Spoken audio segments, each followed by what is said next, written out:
Black Rifle Coffee, baby. Breeding fuel.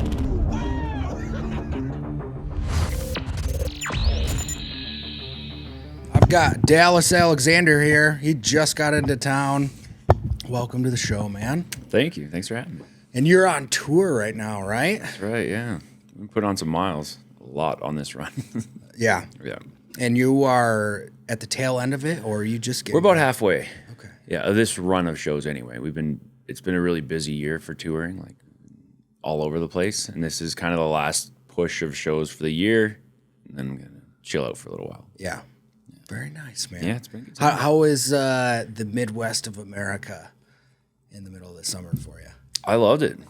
Yeah, on this trip especially, we've gone a bunch of places I've never been or seen. Mount Rushmore, that was crazy. We stopped there. We played a show in Montana and Wyoming, so we got to adventure around and hike a little bit and do the outdoors thing. And then Zion National Park we just went to, which is beautiful. Yeah, it's been a cool one. The pace is a little lighter, like I was saying, so we can have a day here and a day there to like go be tourists places. Yeah, right on, man. Cool. God, Mount Rushmore, dude. I remember I was there when I was like, the parents thought it would be a good idea if we did an RV trip to Mount Rushmore when we were kids, and it turned into a total nightmare. And it's just such a random place because it's in the absolute middle of nowhere. And you're like, what is this doing here? It's weird. The mountains come out of nowhere. Like, we're driving and it's flat. It says we're an hour from Mount Rushmore. And then all of a sudden, out of nowhere, the mountains. It's cool. Yeah. It's cool to see. So what is that like for you to go from, you were in the Canadian JTF2, and then you get out and you're like, I'm going to pick up a country musician career, right? Is that pretty much how that happened? Yeah, basically. Yeah. It was just a part of my life. My focus shifted. I was not really loving the military as much anymore. And I just remember my focus shifting. I was like, I'm going to be a songwriter.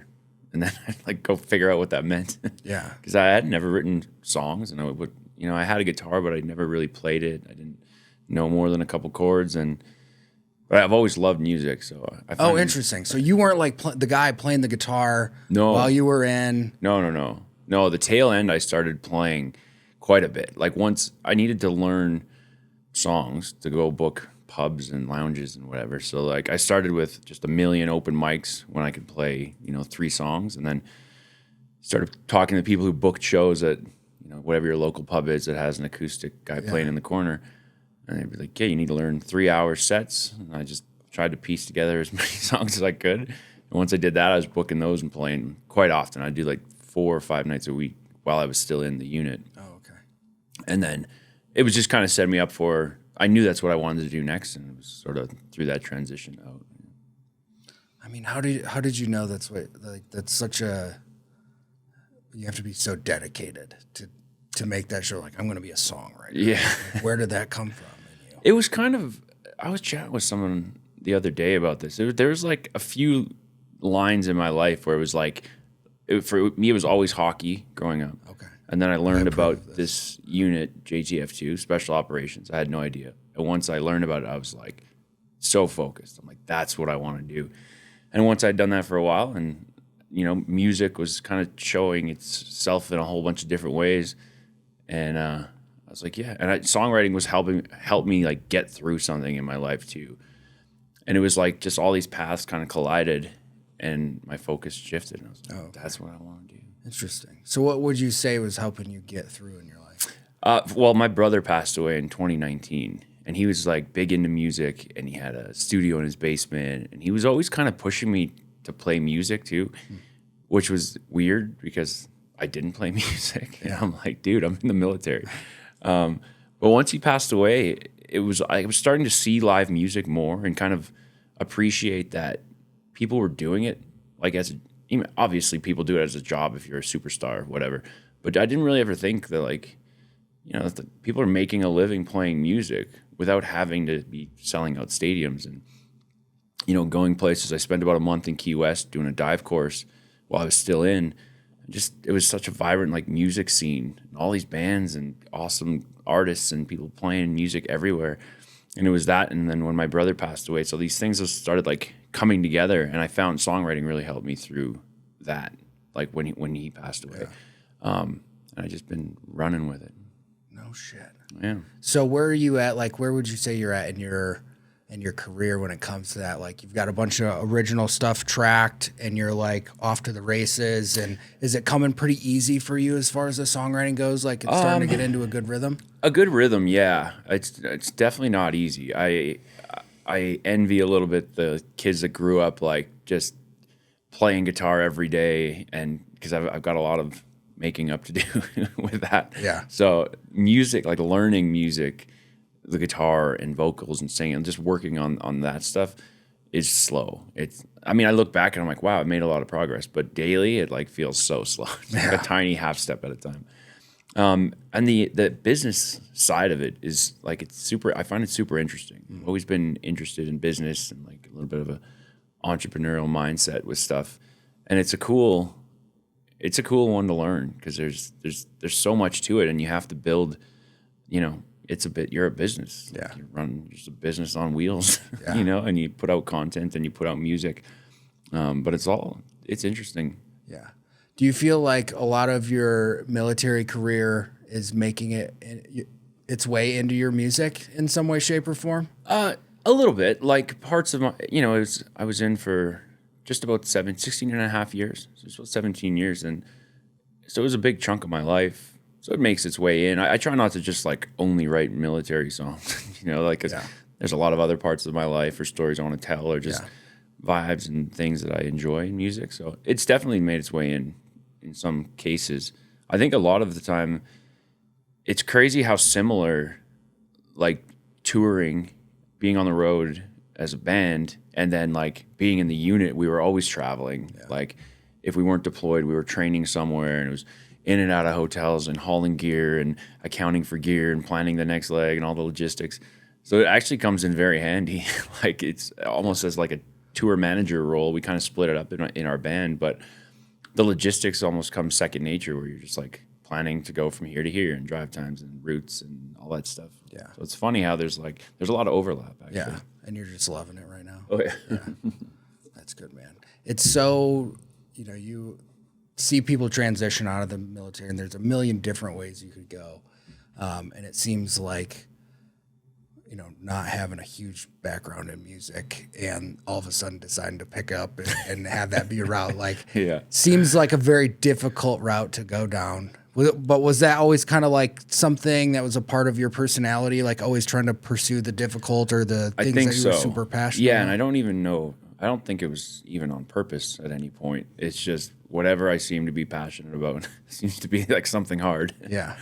So I learned a lot with playing sports and playing hockey, being younger, and then getting into the unit, like learning. I'd never really shot a pistol before, let's say, and then you shoot thousands and thousands and thousands of rounds, and then you get good at it. So I'm like, okay, that could be the same with guitar. Like if I just play and play and play and learn and play, eventually I'm going to get good at this thing, Yeah. So it's just like, I didn't want, I didn't have any expectations of like, okay, I'm going to start strumming and then we're going to blow up and be playing arenas, like I want to build a business around it, and get the experience and play at all the places and just, build it correctly. Yeah. So it's not, so it's on like a solid foundation. Yeah. What it has that foundation kind of evolved into you specifically on the music side of things, to where there's a million different ways you can go getting your name out there. The digital media landscape is completely different than it was. Yeah. Totally. When we started our military careers all those years ago. Has there been something that's worked really well for you so far? Kind of a mix, honestly. The military side and getting to do podcasts like this and stuff, people will discover my music through that. Like, oh, I didn't know you played music and I like it.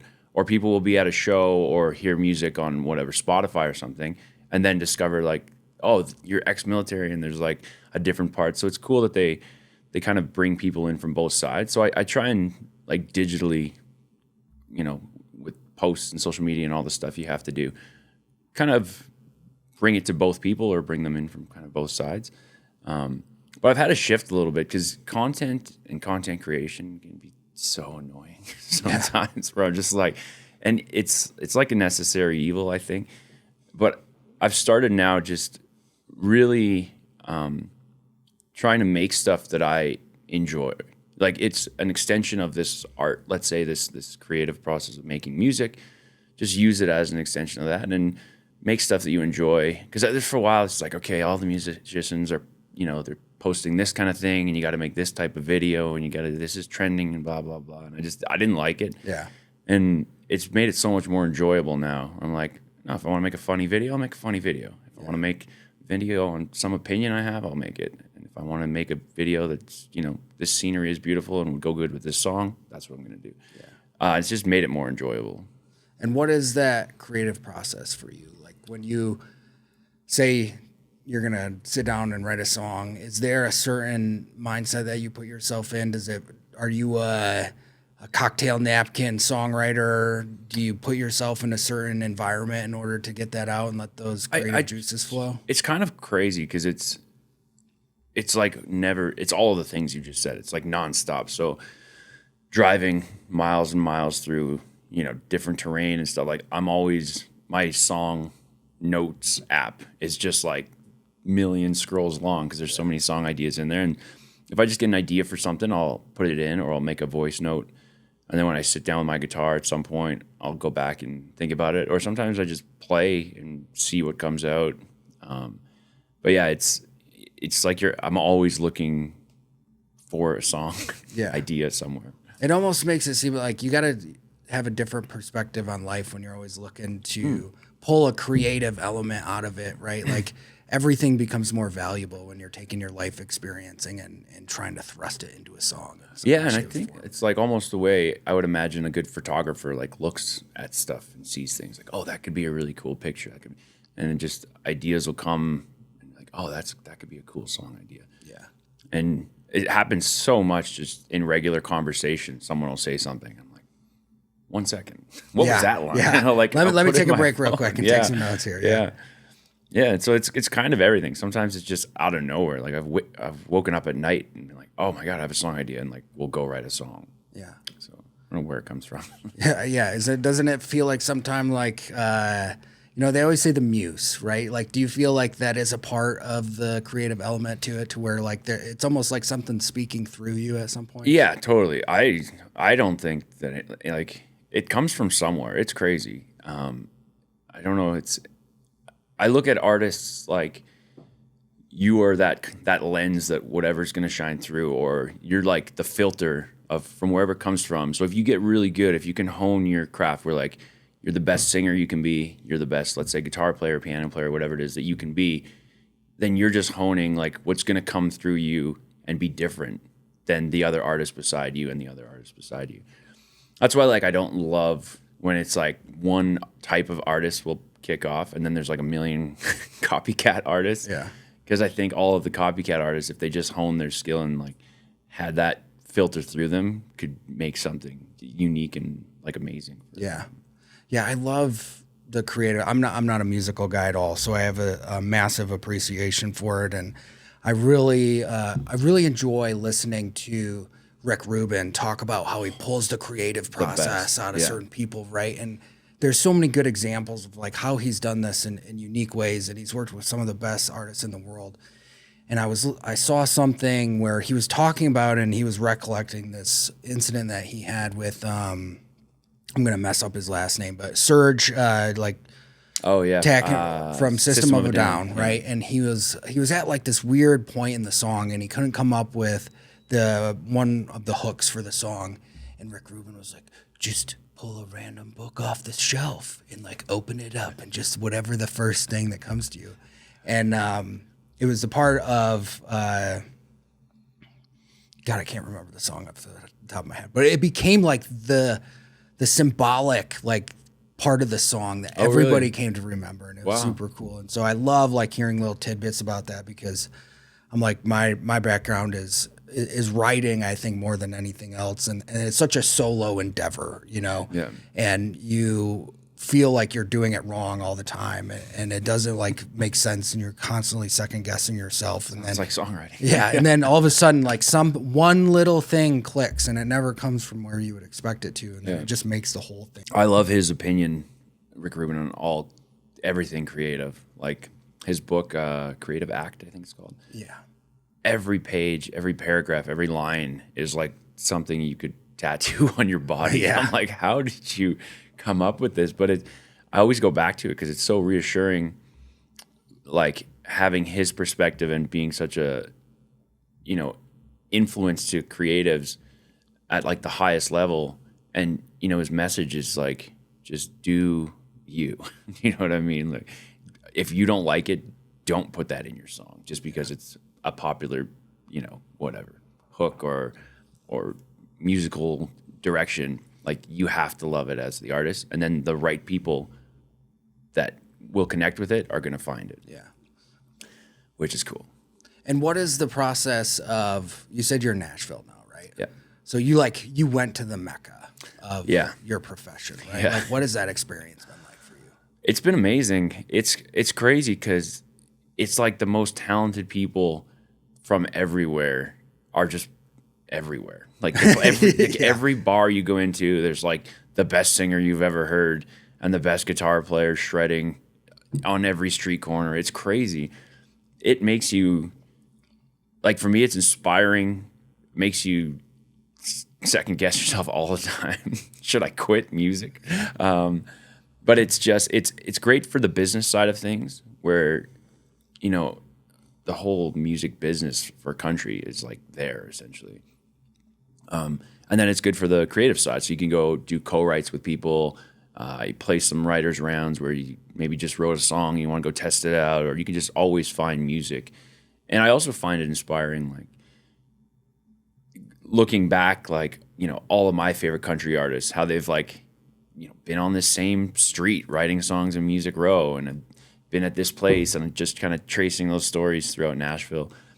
It's a cool place. It's like, it's magical for a musician. Yeah. Is there certain artists, previous that you seem to gravitate to and like kind of use as like little specific inspiration points? Yeah, I think like that group with Waylon and Johnny Cash and Willie and Chris Christopherson, like I listen to that music a lot, and I really like what they were doing. So that's probably like the most heavily, or the heaviest influence for my music is those dudes. Yeah. Yeah. I liked it. I think I was scrolling through your Instagram. Did you get a chance to play Green Hall? No, we were there. We played in a spot in New Braunfels, and then we went to Green Hall. And we've been there now a couple times. We had a day off on tour, so I was there like all day. There's like 10 bands playing, and then a buddy of mine was playing a show that night. We went back, and it's on the list for sure. Yeah, we I'm right by Lukenbach, Texas. Oh, nice. And you go through there, and you listen to the Highwaymen, and you drive through these little areas, and you truly understand, like, oh my God, like these guys, like this tiny little place where there's nothing. There's really nothing there. Like it's a stage in the middle of a field, like with nothing around it besides wilderness for hundreds of miles. And then you got Fredericksburg right there. Take a right, head over to Green, and New Braunfels is over there. And it's so interesting that those little tiny places is what make it into their songs, and the things that gravitate into this musical offering from some of the best country artists that have ever existed. It's like these little nuggets of America. It's like one of my favorite thing about touring and being on the road is like we pass through a town that you're like, oh, this is in that song. Or like Lukenbach, for instance. We were touring in Texas, and we went down and like we jammed for like an hour there on the stage. They had people were playing, fiddle player jumped up, we played some songs, and we're like, we just played in Lukenbach. That was really cool. Yeah. And like it's one of my favorite things. Like even like highway numbers or whatever, names, roads that are in songs, little towns you pass through, counties. I love seeing that and like, tracing those steps a little bit. Yeah. And you said you grew up playing hockey? Mm-hmm. Yeah, that was the first passion I wanted to. I thought that like my whole life, that's all I wanted to do. Like I want to play professional hockey. And then after playing junior hockey, that's when I learned about our special operations unit.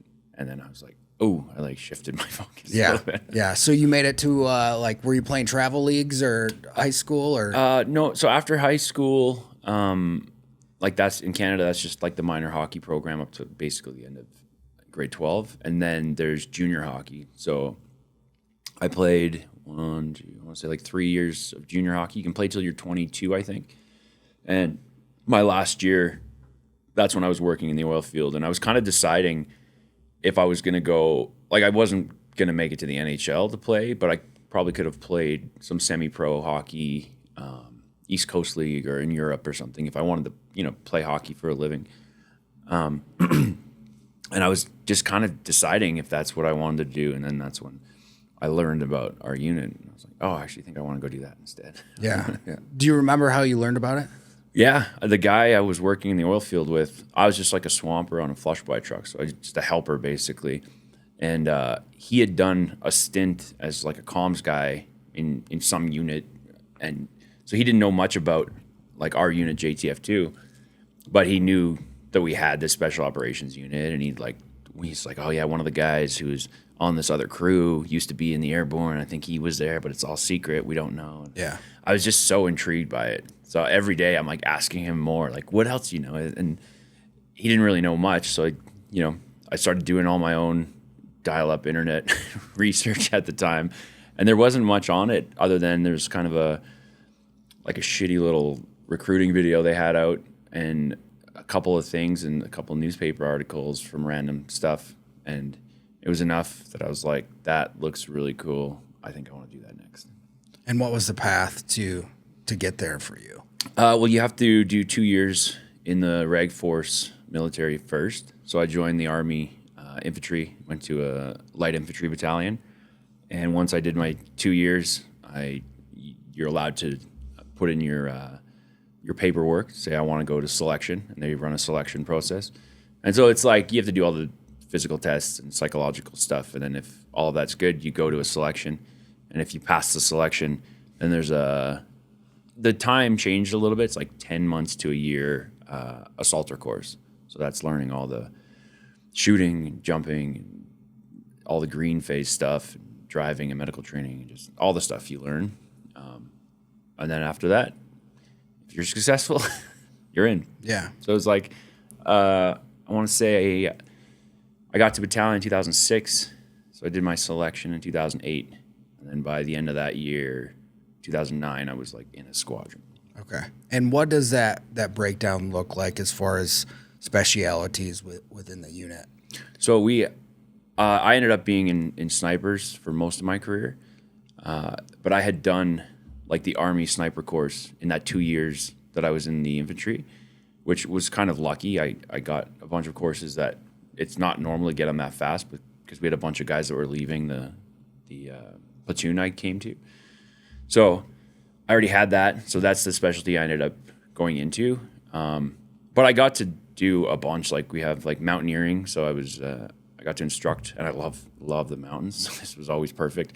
Like teaching on like a climber course and doing like alpine training, like backcountry skiing and that kind of stuff. And then the dive teams have a course, and that's where I was saying I was down in Key West because I ended up doing that course as well. Yeah. I kind of bounced all over the place. And then within a squadron, you have all the normal, like, breachers and different guys on sharpshooters or whatever. But yeah, that's the main, like, specialty breakdowns. And getting into the sniper track, was that something that happened naturally? Did you have a natural competency for shooting to where did you kind of just stumble into that? I didn't really shoot a lot my whole life, like pellet guns and 22s a little bit. But I thought about it after because it was kind of funny. I never really thought like, oh, I want to go be a sniper. And then when I got to the infantry battalion, I was like, that job looks really cool. And then I went and did the sniper course. Then when I got to the hill, like when I got to JTF2, I was like, oh, I want to go do the sniper stuff here. And then I thought back and it was like all my favorite characters in movies were always the snipers, and I remember like being all cammed up and crawling through the woods, having a pellet gun fight with my brother. I was like, there's a lot of signs pointing to I was going to be a sniper, but I didn't know it. And what was the qualifications like, shooting-wise, for you guys through that initial course? The Army one? Yeah. So the Army or you one, did both, whatever. Yeah, the Army one, I can't remember the timeline. I want to say the course was about 2 months, and it's stalking, a lot of range time. You do observation, judging distance, and then that's kind of like, that's the collection of all the sniper skills. And you put it all together mainly with stalking, where you're working with camouflage, judging distance, observation, developing like a final firing position, making the wind call, making the shot, and getting out.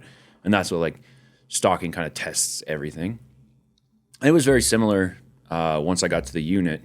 It's just standards were higher. Like where you had to hit and shoot with more precision, longer ranges. And then we have a whole domestic side as well, which the Green Army we didn't really have. There wasn't a lot of like, urban stuff. And there was a lot more of that at JTF too. Because the unit has a domestic mandate as well. So if they're called upon, they have to do something in Canada. So there's a lot of training for that. Yeah, I was going through that with Glenn a little bit, and I didn't realize that you guys had both that. It wouldn't be stateside; it would be domestic. Yeah. But within your op tempo within that, so like, how does that work? Like you guys, and you said 2008 was when you got in the unit. Yeah. So obviously, op tempo was pretty high during that time. But even when you're home, like you're still on call for anything that can potentially happen domestically there. So like how does that work for you guys and within your availability and making sure that you're also training within that too? It was so busy. You're always, even if you're on leave, like unless you're in another country on vacation, like you are on call. So you always were it was always a balance of like, with snipers especially, we'd be like filling in for one another. Oh, I have to go out here. Can you cover me for this and that? And people like piecing together like who's on the immediate recall right now. But then if anything ever happened, everyone went in anyway because they all want to be a part of stuff. Yeah. But yeah, it was just extremely busy. It was, if you were not deployed, then you were back home training and on call. So what did deployments look like in that early part there? Was it a lot of Afghanistan, Iraq, both? Yeah, it was, for me, my first tour was in Afghanistan, and I want to say it was around 9 or 10 months, something like that. It wasn't supposed to be that long, but it got extended a few times. And then there was guys kind of all over Afghanistan, and then the rest of my tours, 3 or 4 were in Iraq. And then there's little stuff in between. You'll like hop over here for a week or two and go do something and come back. But those were like the main ones. And the lengths were, between, I think the shortest one was 3 months. And then the longest one I did was 9 or 10, something like that. Okay. And so would you find yourself running Canadian operations independently of U.S. forces? Were you working with U.S. forces? We worked a lot with U.S. guys, yeah. Yeah, well, when I was in Afghanistan, I was supporting like our intelligence service. So we were doing source handling operations stuff. So that was kind of, you're working with everyone, kind of. Your own operations are your own operations, but like, oh, we need help with this or that. Reach to like the Aussies, the Brits, or the U.S. dudes. So we've always had a good relationship with that. And then in Iraq was the same. Everyone worked with everyone. It was cool. Nice. Anything that kind of sticks out to you as like career defining within that time of your life? I just enjoyed all of it. Like I really liked deploying and seeing like different parts of the world and experiences and stuff like that. And even though it's kind of crazy sometimes and madness out there, it just makes me appreciate like coming back home or back to, the States a lot more when you're like, oh man, it is chaos out there. and then you come back. I think that's like my favorite part of my career. I enjoyed one of the last sniper teams I was on. Like we made a really long shot in 2017 that broke the record for the longest confirmed kill, and that team that I was on was awesome. Like that was one of the highlights for sure, and just being part of that sniper troop at the time, it was such a good, like, really aggressive group of dudes, just really pushing to move that yardstick with all of our capability, and it was cool to like be a part of that. Yeah. You know, someone just like something just pushing so much to get better. It was cool. Ladies and gentlemen, thank you for listening or watching the Black Rifle Coffee podcast. Please allow me to take a second to pay the bills and let you know what we've got going on here at Black Rifle, or I could say the best way that you can support us. I hope that you are in the coffee club currently. If you're not, you should be. Every month, we ship fresh roasted coffee directly to you, free of shipping, and you can get in the club, get in a one bagger or one boxer for as little as $15.99 a month. Also included in that subscription is a whole section of the website for partner discounts with over 100 brands within that. Discounts on everything from firearms to protein to outdoors products, you name it. We have partnered with some of the best in the outdoor firearms industries. And if you want something a little bit more, there's always a little bit more layered within the Coffee Club subscription. And I'm talking about the exclusive coffee subscription, otherwise known as the Evan coffee subscription, because it was something he specifically tailored towards himself, because he wanted to drink different coffees from different countries every single month. And then it gives us an excuse to come up with a whole bunch of different branding ideas and concepts. Last month we did the Army 250th coffee. This month is not tea. And then the next month is just this wild design for the Secret Water Society. So go ahead, get in the club. It's the best way to support the brand. We appreciate everything that you do for us here at Black Rifle Coffee. Now back to the show. The capabilities of guys who are all really efficient at their own jobs personally, but the mashup of that coming together cohesively for one specific purpose, right? Yeah. And I think that was Mosul. Yeah, you were in during that time, which was super busy around. Yeah, then. it was busy. So like, paint the picture for us for that group of guys that you were with when that happened. Yeah, it was Deck Commander had. I was a 2IC, so it was four-man team. Deck Commander had, I want to say maybe four or five more years in the unit than I did. And then one of the other dudes on the team, we had gone through like our SOAC and everything together. And then there was one guy that was just like a 1 year, 2 years younger. So it was like a good mix, but just all really driven dudes, like in kind of different ways that fit nicely together. Like one guy was just really big on like the tech and the gear and like knows everything about every piece of the rifle, you know, and like to a point that you have to love it to know it that much. And then, you know, our deck commander was always thinking so strategically about, like, when we first got to Iraq, he's like, I want to go to this building in Mosul. And that was like, we had not even pushed to Mosul. We'd never been there. Yeah. So like his vision for the whole thing was cool to see. He was really looking at it from like way higher than me, when I'm just like making sure we have all our gear and stuff. Yeah. As a 2IC. Yeah. So I just think it worked really well together, with everyone having their own strengths and still all pushing towards like a common goal of being like as effective as we could be. Right. And what was the allotment of rifles that you guys would typically take out on mission during that time? It would depend on what we're doing, but you know, we always have a pistol and some type of 5.56 gas gun normally. And then from there, the long guns would vary. We had a 7.62 gas gun. We had a bolt action 3.38, and then 50 cal, which was a Macmillan. And we actually had a Barrett 50 cal as well. It was a gas gun. So it would depend on the mission. Most of the stuff, I would say almost all of it in Iraq was the 50 cal, because the ranges were pretty long. So like from where the flot line, which was like the position where the Kurds were trying to keep ISIS from ripping into Kurdistan. It was very like an old school thing. There's just like this defense line, and then there was like no man's land, and then there was ISIS out there. So we would just go help out with that, and we needed the 50 cal for the ranges that it was at most of the time. Yeah.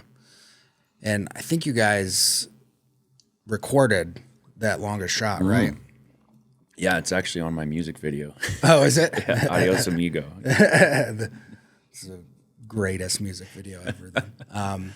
And if I remember right, so you did Shawn Ryan's show, and then you got some flack from the Canadian government that ended up coming out, and like he pulled that, and you guys re-released it or something like that. Yeah. What ended up happening with that? Yeah, so I did to back it up a bit, before I got out, I knew I was going to be playing music. I knew it's kind of a more public career, I guess. And so I knew I'd be talking about my military experience. So I'd gone to the unit like an endless amount of times. I'm like, look, I'm going to go out. I'm going to be in the public domain and using social media and telling stories and stuff. I'm like, let me have a contact within the unit that like I can vet everything through. Before I post anything, I'll ask you if it's good for whatever the brand you want is. And if not, we can change it. And at first I was like, yeah, we'll get you someone. And then it just never happened. Before I got out, I was like, I'm out in a month. I'm out in 2 weeks. I'm out tonight. No one has contacted me. I'm about to like start going into this public. And I just said, look, if you don't care, then just act like you don't care after. That's all. That's all I'm asking. Yeah. And then so I was going on the Shawn Ryan show, and I met with probably like 20 or 30 operators of all different ranks and experience, just to kind of run through stuff I planned on talking about. And there's stuff that was close hold, like, you just don't talk about. But just in case I'd like missed anything in OPSEC, and what I was going to say and what I wasn't.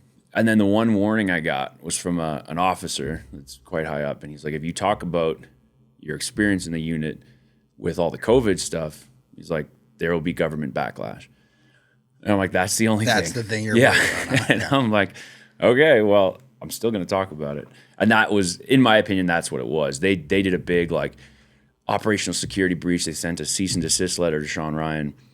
And he brought on a lawyer to be like, okay, let's talk through this. What was the breach? And in my opinion, it was the warning that I'd got that they just didn't want all the crazy COVID stuff that was happening being talked about. Yeah. And that was it. And then. Yeah. And then they took down the episode. They put it back up. And then I was like under investigation like 4 times in a row, 3 or 4 times in a row.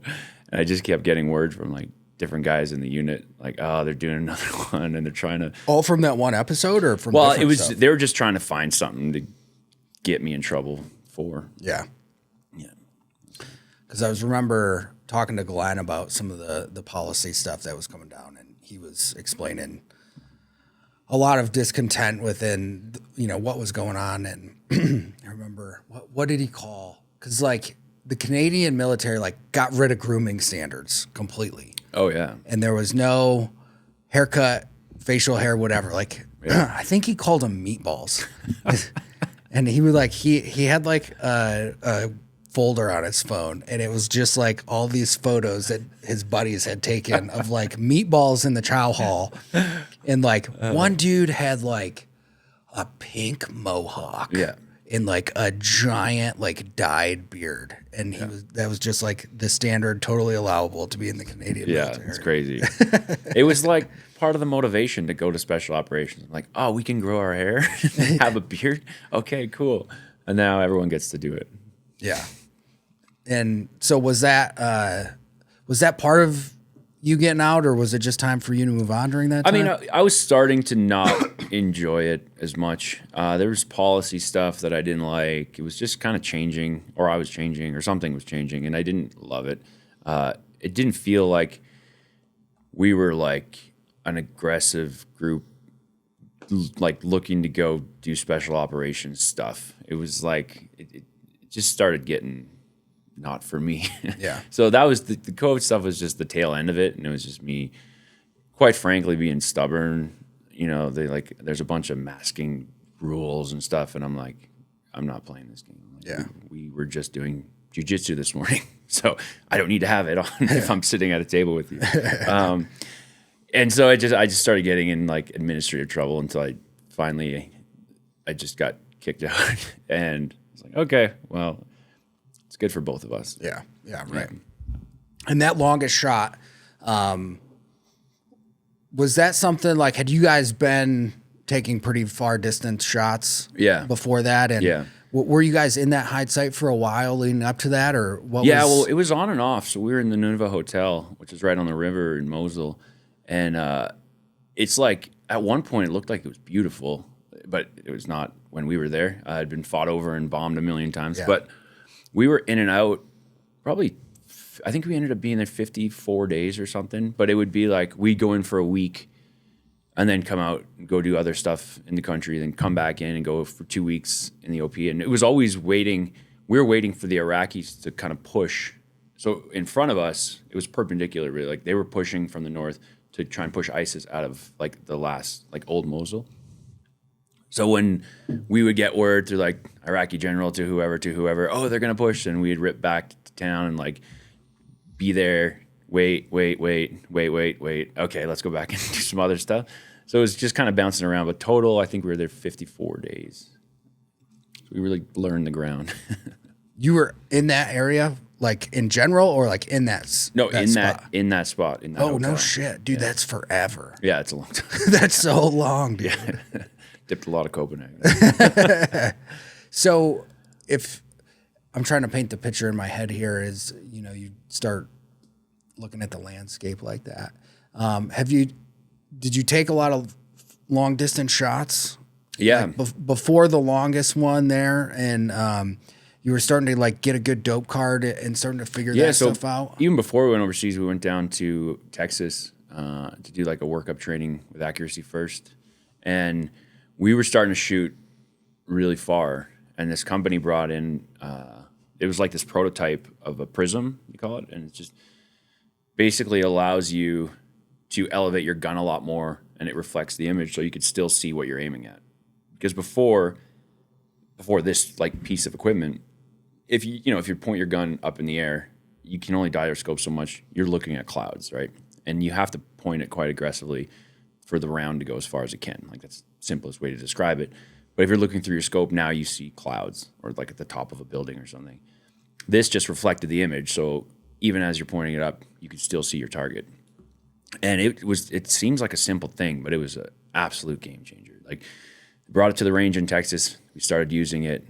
I was blown away. I told our Sergeant Major was there. I'm like, we're gonna break the world record on this tour. Oh, you called it? Yeah. He's like, called me cocky, but we did, because it really was like a game changer for long range shooting. So yeah, we had a lot of long shots before going over, and then in that actual position, the day, either that morning or the day previous, we were engaging ISIS fighters a little bit further. So the long shot was 2.2 miles, so it would have probably been like 2.5 miles somewhere. And we were engaging them because we could see them in the street, like fighting against the Iraqis. And then when they would run into a building, then we'd call an airstrike. So this is kind of how we were using the 50. And then one of our dudes shot, and it ricocheted off the ground and hit a guy in the leg. And this was probably like 2.3 or 2.4 miles, something. Like, oh my God, you just got it, dude, at 2.4 miles. And then, yeah, so we ended up on the long shot. It was at 2.2 miles, and we called an airstrike on this building, and it was a dud. Like, it didn't go off, which was the only one I'd ever seen do that. And so they were coming out. The guy was coming out of the second story, but like facing us, so we could see where he was gonna like climb down to. And it's just about a 10-second flight time. So we got on there, and actually both guns got on and sent simultaneous shots, which was not even on purpose, even though that is a tactic. Yeah. We didn't do it on purpose. Yeah, and 9.9 seconds later, we got him. so like that's so much flight time Yeah. for that round to be able to, like, would you try and time it there? Assuming you're kind of like observing these guys for a little while there. Was there something after you start taking these long shots, you're kind of looking for them to do something in their actions where you know they're going to stay in the same spot for 10 seconds? Yeah.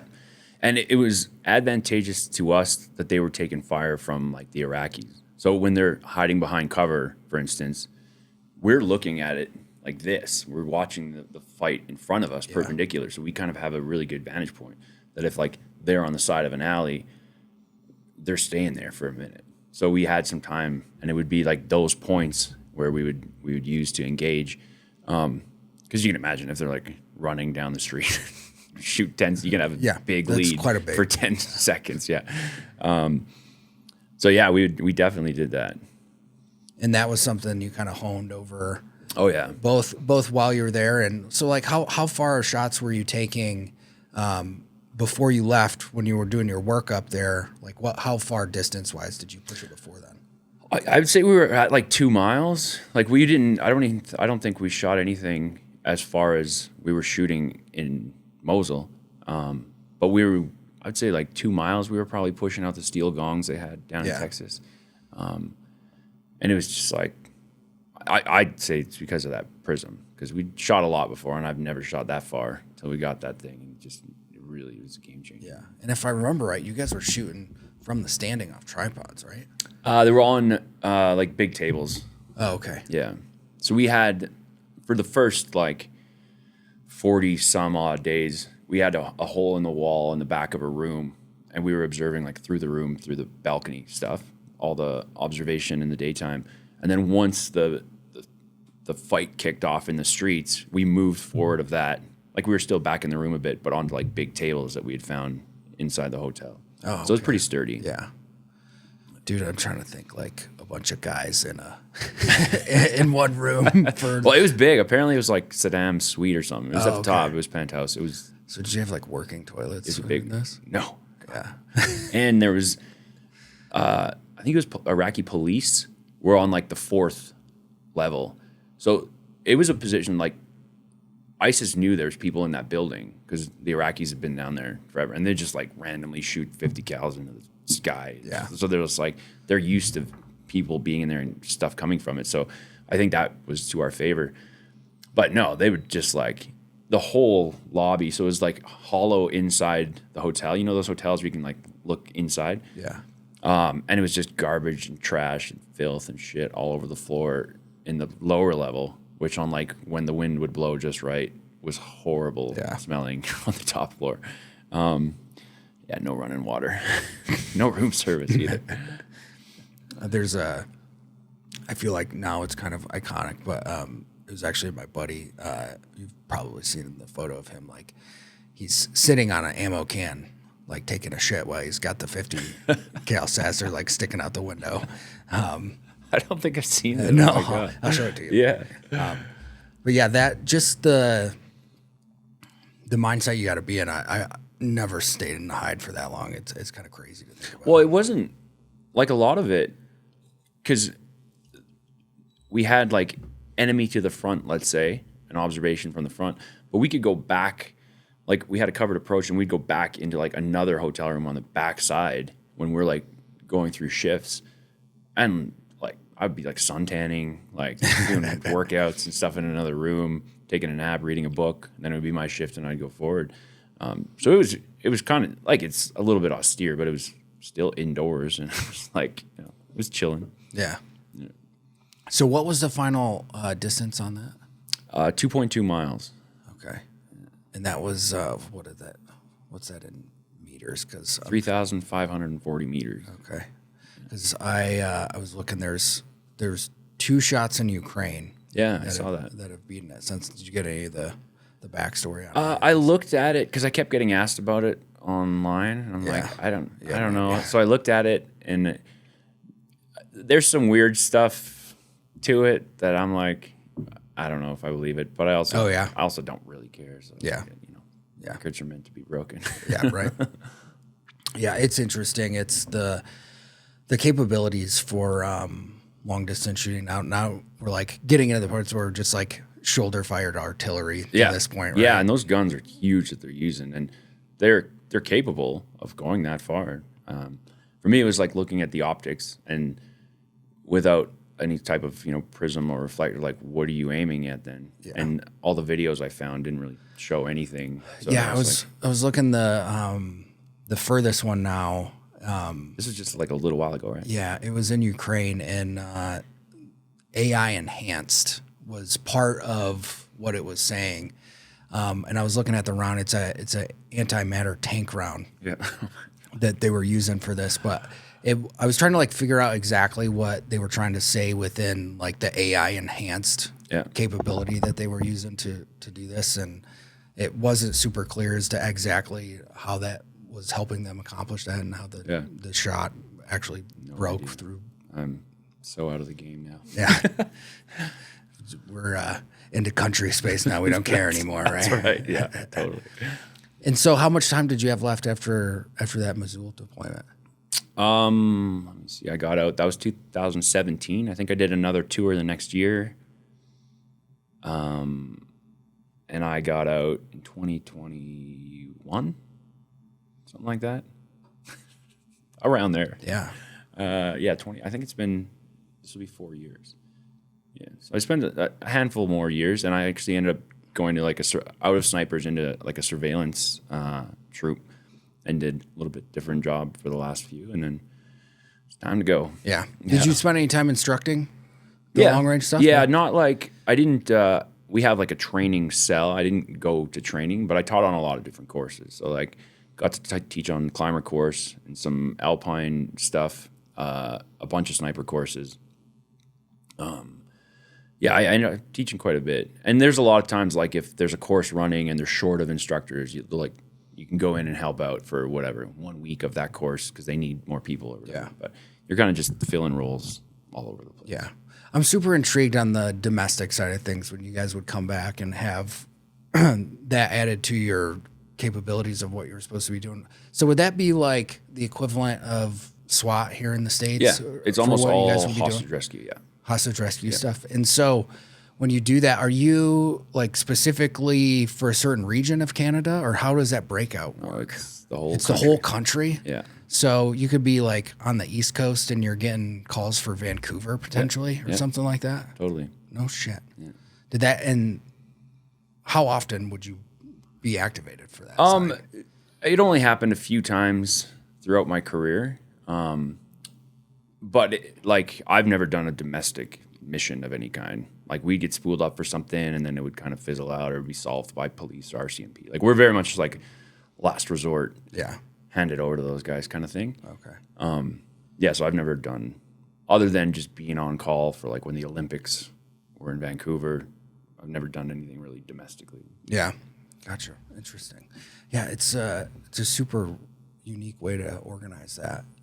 You'd think it'd like just tap you guys too much, and you wouldn't be able to like maintain your operational capability. Sometimes I felt like that was the case. Yeah. Like some stuff is falling off, because we have so many things.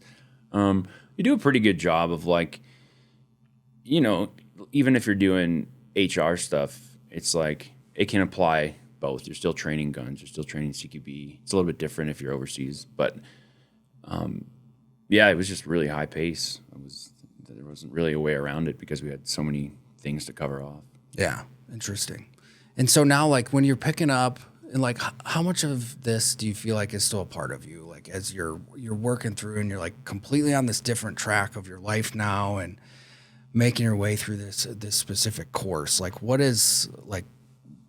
Do you think about like who the core of Dallas is these days, and like how much of this stuff is being pieced together? Yeah, quite a bit actually. I think about that a lot. I'm a family man. I've got a bunch of kids, and I love it. Good for you.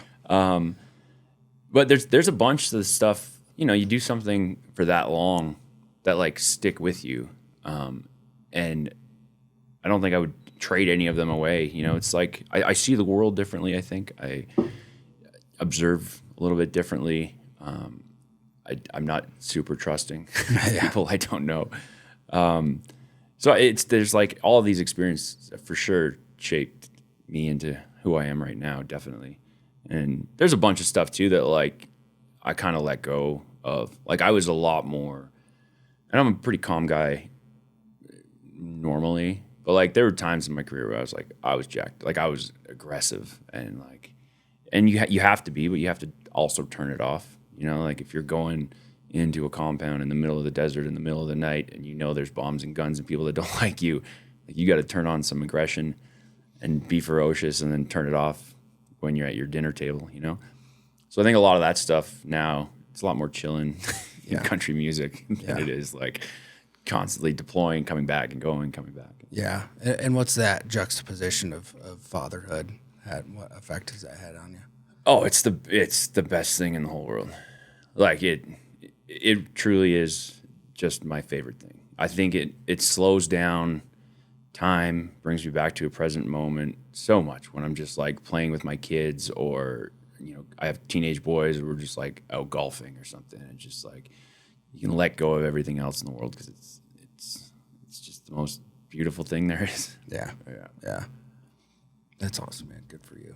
I just had my first, so it's congratulations. Like, I'm like in the midst of the initial awe of what it adds to your life, you know. Yeah, it's crazy. It like changes everything for one. Like nothing is the same after, you know what I mean? Like from your free time to how you spend your money to how you think about probably the world, like everything changes after that. It's crazy. Yeah. And so like, are they like when you're on the road like that, you bringing the whole family with you? What are you doing? Sometimes. Yeah. Yeah. So when it makes like, I mean, especially if we're going somewhere really nice, then it's an easy sell. Like when we had everyone out, we did a bunch of shows in Alberta. So we were like staying near Banff, Canmore in the mountains. So we'd like drive out, play a show, come back, have a day off. And like, then everyone has come a couple times. You get sick of it pretty fast when it's like a new hotel in a new town every single day. But where we can, I want to spend as much family time as I can. Yeah. That I'm not deploying anywhere. I got to ask you because I think it's funny, and I always ask every Canadian that I come across. Have you seen the side-by-side photo of Justin Trudeau and Fidel Castro? Oh, yeah. What do you think about that? I think it's his dad. Yeah. Oh, yeah. There's too many things to point to it for it to be like, put him with a side-by-side photo of like his actual father. What the hell was his name? Pierre. You're like, okay, which one is it really? Yeah. And timelines of visits and all this stuff. It all lines up, man. It's all right there. Because Yeah. she, like, this was, what was it? It was like, it was in Fidel's heyday. And what his mom was like going down to Cuba all the time, right? Yeah. Oh, yeah. I think that's his father. Yeah. It's the resemblance is super uncanny. Yeah. It's like, how can this not be like? And it makes a lot of sense when you start to look at all the policy that he was putting forward. Oh yeah, and it's not like you're just picking a random person on the planet and being like, you look a lot like this person, must be your father. There's like timelines and travel and trips and all kinds of stuff that like line it up. Yeah. And he probably knows too, and like that's why he's doing certain things he is in his life, you know. And like Fidel was such like a charismatic person for the people believed in that cause, you know. And like so it makes sense that like someone from Canada would want to go down there and like touch base with the super charismatic communist leader of Cuba, you know. It's wild. It's like the deeper we get in the amount of conspiracy theories that are out there now, and you're like, how have we not seen all this stuff before? It's wild, the stuff that seems to be coming to light these days, man. And a lot of it starts to make sense. And I feel like we're putting together a lot of pieces these days. I agree. And it's crazy because then you're like, it's like, what do you believe? Like everything is something else. Like that's how I feel. Like every part of what we've kind of been told is actually something else. Yeah, it does seem like that. Yeah. Right? Like, and like major events, right? Yeah. Like I keep seeing stuff pop up about the Titanic. Yeah, well, yeah. Like the Titanic was actually sank because there were some people who were against the Federal Reserve, or it was actually a different ship and stuff like that. And it's like, why is this all coming to light like now in this day and age when all this stuff has been sitting right here? And I don't know if it's like the advent of technology plus artificial intelligence, like in the mash that comes about that. Like someone has a theory over here, and now everyone can read it because it's on whatever Twitter. Yeah. And the data collection that goes along with that. Like I'm a sucker for conspiracy theories. Oh yeah, I'm down. Too, you know, like down some rabbit holes. I can't remember who it was one of the guys that we filmed with. He was like showing me the amount of data that was collected for the Las Vegas shootings and all of the different things that were happening. Have you ever seen that map? Yeah, I haven't seen the map, but I put about 1 or 2 toes into that rabbit hole, and I was like, oh my God. Yeah. And then that's about where it stopped. Yeah. Are there any that kind of like tickle your fancy that you're kind of down the rabbit hole on? I've been down the rabbit hole of like food and health for a long time. Yeah. And like, just, it blows my mind, you know, just some of the chemicals and stuff and how, you know, we're taught to think about food and production, just all this stuff and ingredients. And like, that's the one where I'm probably in the deepest. Yeah. That and the education system. Yeah. Yeah. So you're fully seated in Nashville now? Like kids are being raised there? And yeah. Well, my 2 teenage boys actually live in Alberta with my ex-wife. So they'll come down back and forth, or we're going to Alberta like next week. So they live there, and the little ones live in Nashville with us. Yeah. Which makes me wonder if they're going to grow up with like a Southern accent. Yeah. Like you don't have too much of a Canadian accent. No, I've heard that. There's definitely, it'll come out. Yeah. Yeah. Couple beers in. And maybe a couple beers in. Yeah. Start saying egg every sentence. Yeah. Do you feel like you can notice it when you sing it all? Like, I don't think so. I say about, and sometimes that comes out a little bit Canadian. And when I'm talking on stage, it's like we're playing in Texas or something, I'm like, I feel like they're really noticing my accent right now. Yeah. But no, I don't think, not with singing. It's funny. Like, I got some friends that are crazy, like, or heavy, like Scottish accents, for instance, some friends that sing in Nashville. And like when he's singing, you can't tell.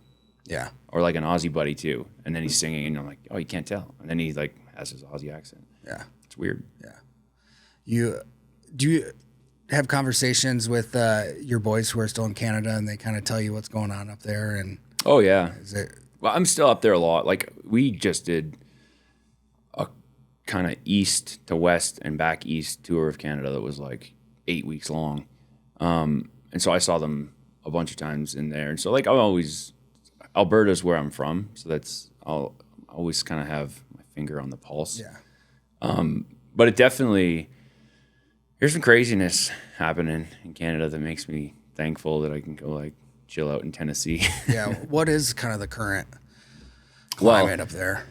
There's a big make-believe beef with the U.S. that the politicians are, you know, fueling a fire on because of tariffs and all kinds of stuff. So I think they wanted to point to something else for a lot of the troubles that are happening in Canada. And it's easy to like, oh, let's blame this other country or this other politician or whatever. There's that, and people like boycotting American goods in some places. Apparently like all over Ontario, I think, in Quebec, you can't get like bourbon. Oh, really? I'm like, what? That's what they're banning? Yeah. Huh. Do I need to start running whiskey across the border? Yeah. So there's just some craziness, and it's we you know, Canada voted in essentially another slightly different, but Justin Trudeau, and it's getting what it asked for. Yeah. Yeah. Let's just start running whiskey up to Canada. Just truckloads. Yeah. How big of a tour bus can we get? Yeah, for you, and just start running bourbon up there. I like it. Let's do it. That's funny, man. It's an interesting time we live in. Some Black Rifle bourbon going. Yeah. Did you go to Willie's Distillery? Yeah. Yeah. We played a show there. That was awesome. Oh, did you? Yeah. Did you meet him? Yeah. He's a good guy. Great dude. We did a piece of content on him, and his story's fucking wild, dude. Yeah. What a cool place. Like, have you been to the distillery there? No, I haven't gotten up there yet. Memorabilia from all kinds of just different walks of military life that people have brought there and given him But he says like everything in here, he's like someone gave me, but it's theirs to take back at any time. But it's like the craziest stuff. It's so cool in there. Yeah. Yeah. That was a good time. I'd like to go back there. Do you spend too much time hunting? Not as much as I would like. Yeah. I think every hunter says that anyway. But Yeah, I'm like, between touring and when I'm back, if I go back like to Canada, one of our neighbors is a hunting guide. So he'll make it really easy. Like, hey, we're going to get some geese tomorrow. You want to come? Sure. It's like hop in the morning or turkey or whatever. But no, I don't really hunt a ton right now. It's definitely a goal later. Like if this music stuff ever, like I settle into a good pace that's a little more manageable because I do enjoy it. Yeah. And it's my favorite eating. So how does that work for you now for the music pacing on that? Are you still kind of the classic work of got to drop a new album, or is it more just like constantly kicking out singles? What's your mindset with that? Kind of both. So I put out a full album and then a couple singles, and now I'm getting songs together for like another full album, but I still have another single planned. So it's just kind of a mix, whatever I'm feeling at the time. I think there's a lot of artists that are doing just a single thing because it, for the algorithm, is apparently more beneficial to be dropping music often, and it's cheaper to record one song at a time, that's for sure. But I also like having an album. Like we sell vinyl records at our shows, and it's a cool. I like when artists do that because I like to buy them. Yeah, vinyl. No, I'm a big vinyl guy. Yeah. So for me, it's like I want to be able to have that for, well, and merch is a big part of the business too. Like having merch available at shows. So, are you signed with a certain label? Nope. No. Independent. So how does that? Is that easier or more difficult? Depends on how you look at it. I think a label can be a massive help with connections and tours and stuff like that, but they also take a massive amount of your money. So, I've chatted with lots of people, my buddies and friends in Nashville that like have had deals, currently have deals, have been dropped by record labels, like publishing and all this stuff. And I'm just cognizant of protecting percentages. You know what I mean? Like even a partnership, if you're giving away 50% gross right off the top, it's like that's a lot, and they better be doing a lot in return. And now labels can do a lot, so they're advantageous if you're kind of at the right point, I think. But I know lots of people that have been signed and then they're like forgotten about their marketing dollars. Oh, sorry, they're actually going to go to this kid we found on TikTok or whatever that's blowing up right now. So there's benefits and there's some downsides, I think. But right now I want to build a business as an independent artist with a team that is successful and profitable and fun, and I'm doing all the things I'm passionate about. And then if there's a partnership with, let's say, a label or publishing or distributor or something that makes sense for the business, then I'll be like, yeah, let's talk. Yeah. Right on. Has there been any studios you've been able to record at? Yeah, I actually I like the ones like, you see all these like the ones in Nashville. Yeah, well, like, the one I just recorded, like the next single that I'm going to have out, I redid the vocals and recorded them in Southern Ground in Nashville. And it's an old studio. Zach Brown bought it years ago. Is that the chapel? Yeah, it's like an old chapel, and there's so much history in there. It's crazy, and it's just like such a vibe to be singing in there. And I've seen it on shows and stuff before I ever came to Nashville, so it was cool to like go record it. Yeah. So what's the title of the new album? I don't know yet. I'm still getting songs I'm picking all the songs from all the songs I have written, and still writing. So I don't know. Yeah. It's got to come to me. Is it going any certain direction as far as, kind of what, how do you like put together the full body of an album like that? For me, it was just like a feeling. I had, I want to say 10 or 11 songs recorded on my last album, and I picked 8. And it was like, and there was one that I had a vibe I was going for, and I didn't have a song yet that hit that. And so this was before I moved to Nashville, went to Nashville to songwrite with some people. We didn't quite get what I was looking for. I went to Key West to songwrite with a dude. Didn't quite get it. Got home, and I ended up writing it all by myself at home once I was done this trip. And it became like, well, it was the name of the album, Can't Blame My Bloodline. And it was the most successful song I think we've had so far. It was crazy, like this big journey. And then I wrote it all by myself at home. Like, but it's just, I'll wait for a feeling and then I'll name the album. I mean, that's got to be pretty empowering, though, like after all that travel. Oh, it was awesome. Yeah. I probably wouldn't have got to it without having done that first, so grateful for it for sure. But it was like the last piece of the puzzle where I'm like, okay, now the vibe of this record I really like, how it flows. And so I'll just try and shape it that way. It's not going to be like, what are they called? Where it's like it tells one complete story. What are those? There's a name for those kind of albums. But anyway, it won't be that. It'll just be song. I try and make it a vibe. Yeah. Like if you hit play or you put it on and you're like, okay, you can enjoy the whole thing all together. Yeah. Without it being, monotonous or the same thing or too wildly crazy different or whatever. And when you say you're going to write with certain guys or get consultations for songwriting and stuff like what does that mean? So co-writing in Nashville is a big thing. Like if you look at any big artist right now on the radio, every one of his songs probably has 3-4 writers on it. Some of them 7. So you just you meet in a room, and this is one of the most awkward things ever when you first go do it. Like when I went down to Nashville the first time, it was to do the Shawn Ryan Show podcast, and I had it was like 7 or 10 days of co-writes booked, which was the first I've ever done. And you go to this label, and you go into a room, and you're like, hey, nice to meet everyone. And they're like, anyone got any ideas? And then you start writing a song. Someone's like, yeah, I thought about this on the way, or let me check my notes. This one could be cool. And you just start writing a song with strangers. And it's like, I found it so awkward at first. I've done it a lot now that I'm comfortable. And it almost you feel like this insecurity because professional songwriters for God knows how long, they have all these songs out and hits and stuff. And then I'm like, oh yeah, I'm in my head. I'm like, oh, I could say that. No, that's a stupid idea. They're probably not going to like that line. And then it's like, you probably hinder the creation of the song by that. And now I'm more comfortable with just oh, this could be cool. Yeah. Oh, maybe if we tried this. And it's an interesting thing, but it's awkward as hell. So yeah, but it's super, Nashville's big on that co-writing. Yeah. Interesting. Yeah, I didn't realize, I know there's multiple people who will help write a song, but I didn't realize there was a whole co-writing process that you really delve into when you in that world. And there's people that's all they the every day is they go down to wherever their publishing deal is at, and their calendar is run by them, and they're like, okay, today you're writing with these two, today you're writing with this person, so and so needs a song, this TV show needs a song, or whatever it is, and just write songs every day. Do you have one that you're working on right now that you're kind of in the middle of? Yeah, just the one I did the vocals for in Nashville.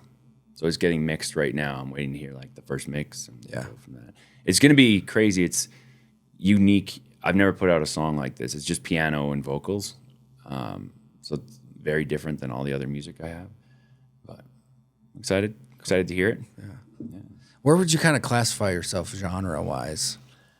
I say country-inspired music. Country-inspired? Yeah, because mostly comes out pretty country, but not all the time. And I don't actually even aim. I'm inspired by country music, so it kind of comes out that way. And I love the fiddle, so there's fiddle all over my music. But I don't really necessarily aim to sit down and write a country song per se every time. And I'll be cool if I get good enough to write some kind of soulful jazz thing or something. I don't know. I just want to be open to whatever I enjoy. Yeah. That's cool. That's super, super unique life track to be on. Yeah. I'll still be country inspired. Well, cool, man. I appreciate you coming in for the quick hit, and tell people where we should point them to go check out your music and music is wherever you listen to it: Spotify, Apple, Amazon, YouTube. It's Dallas Alexander, and then if you Google that, it'll get you to your social platform user website. It's all out there. Cool. And what was the last album called?